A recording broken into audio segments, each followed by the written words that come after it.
ভালোবাসার নাটক করে আমার সর্বস্ব বলতে আমার সব কিছুই আমার কাছ থেকে নিয়ে বসে আছে।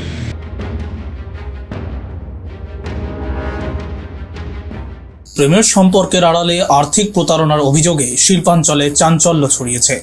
পশ্চিম বর্ধমান জেলার দুর্গাপুরের শ্যামপুর কলোনির বাসিন্দা রজত দাসের বিরুদ্ধে প্রায় 15 লক্ষ টাকা প্রতারণার অভিযোগ তুলেছেন হাওড়ার এক বৃহন্নলা। অভিযোগ সূত্রে জানা যায় 2017 সালে গণমাধ্যমের মাধ্যমে তাদের পরিচয় হয়। প্রথম থেকেই রজত বৃহন্নলার পরিচয় জানতেন। এরপর দুজনের মধ্যে ঘনিষ্ঠ সম্পর্ক গড়ে ওঠে। অভিযোগ, ব্যবসা শুরু করার কথা বলে এবং বিভিন্ন সময়ে নানা অজুহাতে রজত তার কাছ থেকে ধাপে ধাপে মোট প্রায় 15 লক্ষ টাকা নেন। দীর্ঘদিনের বিশ্বাসের সম্পর্ক থাকায় তিনি কোনো সন্দেহ করেননি।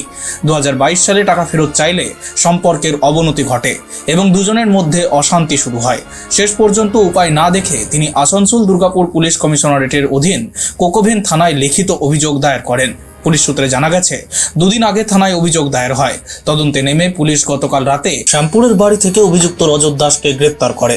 আজ তাকে দুর্গাপুর মহকুমা আদালতে পেশ করা হলে বিচারক 4 দিনের পুলিশি হেফাজতের নির্দেশ দেন। ভালোবাসার নাটক করে আমার সর্বস্ব বলতে আমার সব কিছুই আমার কাছ থেকে নিয়ে বসে আছে।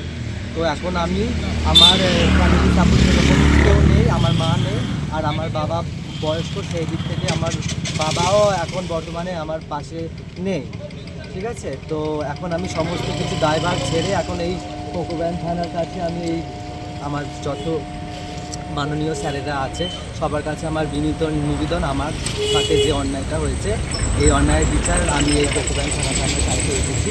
লিখিত আমি ডায়েরি করেছি, আমার ডায়েরি নেওয়া হয়েছে। Bureau report, street voice digital.